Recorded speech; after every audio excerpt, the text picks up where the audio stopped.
So skipping the home affairs queue might soon be as easy as opening up your banking app.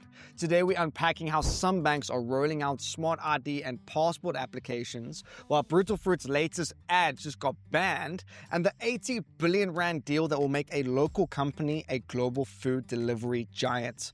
And be sure to stick around for the wildcard as we reveal the South African invention that hitched a ride to the moon. My friends, if you're enjoying the show, hit like and subscribe. And with all that out the way, let's get into it.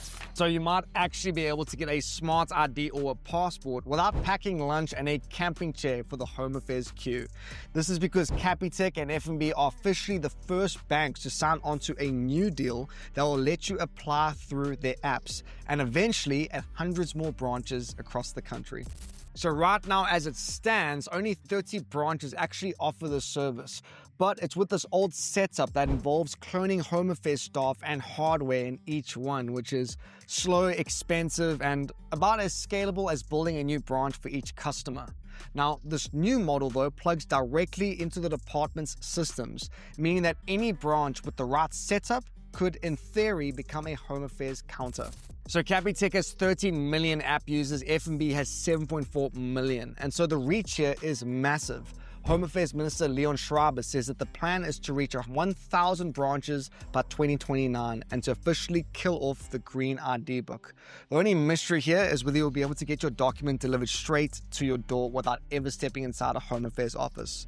That will be the day. So back in the day, ads weren't afraid to throw a couple elbows. Pepsi told Coke it tasted better, BMW parked a billboard in Audi's face, Burger King literally geofenced McDonald's stores to sell you a 1-cent Whopper. The rules used to be looser, marketing teams were bolder, and the culture rewarded it. Nowadays though, every campaign has to survive a firing squad of compliance officers, PR departments, and advertising regulators, not to mention the court of social media outrage. So case in point, in the latest skirmish in South Africa's drinks aisle, Heineken has just won an advertising regulatory board ruling against SAB's Brutal Fruit, banning them from using the term demi-sec in ads. You see, the regulator agreed with Heineken that the French wine term misleads consumers into thinking that Brutal Fruit is wine, when it is actually a fruit-infused ale. And this isn't Brutal Fruit's first brush with the ad cops. You see, back in February, the ARB ruled against them for encouraging illegal beach drinking in a TV ad that showed an unopened bottle on a beach towel. Now look, we can all agree rules matter, but somewhere along the way we've turned advertising into bubble-wrapped boredom. Maybe it's time we bring back our sense of humor, stop clutching at our pearls over every clever line in a commercial. Ads are supposed to be fun, let's not regulate the life out of them. So it still surprises people, but Naspers, the Cape Town-based parent company behind Media24 and Takeover, is also the largest company listed on the JSE. Now, one of its biggest investments is Prosus, which is a company it controls from South Africa, but which is listed in Amsterdam. And that's where a lot of the global tech bets sit, from a huge stake in China's Tencent to iFood in Brazil and Swiggy in India. So Prosus has just secured EU approval for its biggest deal yet, a nearly 80 billion rand takeover of European food delivery giant Just Eat Takeaway. Now the platform serves over 60 million customers, works with more than 350,000 restaurants, and will sit alongside Prosus's other delivery holdings. Now this deal will make Prosus the world's fourth largest food delivery player, behind Meituan, DoorDash, and Uber Eats. So the only catch here is that the EU regulators say that Prosus must sell almost all of its 27% stake in rival delivery Hero, worth almost 42 billion rand, within a year, and they have to give up any board seats or voting rights. Now Prosus said it's worth it. This move forms part of a plan to unlock nearly 1.8 trillion rand in shareholder value and strengthen its position in one of tech's fastest growing sectors. And before we cruise on to our Bagel Bite of the day, here's a couple other headlines worth knowing. For starters, Pepkor has gotten approval to buy Legit, Swagger, Style, Beaver Canoe, and Boardmans from Retailability for 1.9 billion rand, adding 462 stores and boosting its adult apparel push, while promising no retrenchments and maintaining procurement from smaller suppliers. According to Minerals Council economist Andre Lawrence, Eskom has kept the winter lights on partly by burning through half of its annual diesel budget in just 4 months, worth 5.8 billion rand.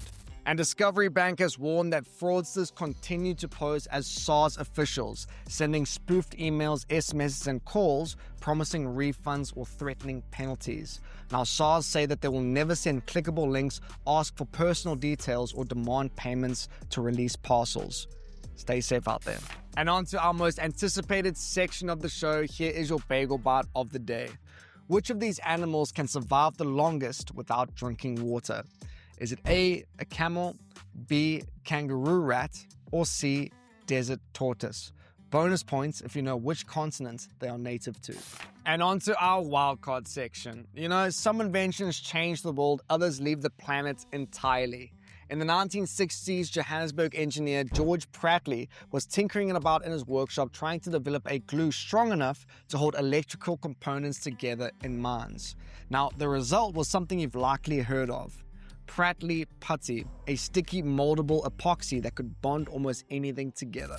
So it was tough enough for underwater repairs, resistant to chemicals, and rock solid once cured.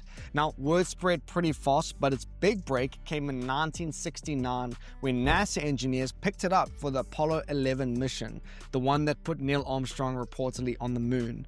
Now, they used it specifically on the command module to keep vital equipment in place. So when the most famous space mission in history blasted off, it had a South African invention on board quietly doing its part. Today, Prattley putty is still made locally, exported worldwide, and still fixes the things that no other glue can touch. Not bad for something cooked up in a Joburg workshop. And as for that bagel bite, the answer is the kangaroo rat. And despite the name, you can find it not in Australia, but in North America. So how cool is this? While camels and desert tortoises can store water for the long haul, this little desert rodent can technically go its entire life without drinking, as it gets all the moisture it needs from the seeds it eats. And my friends, that's it for today's show. Thanks so much for tuning in all the way until the end. I had a great time putting this one together. I hope you guys are all having a smooth week. Be kind to one another, and I'll catch you all tomorrow for round 4. Cheers.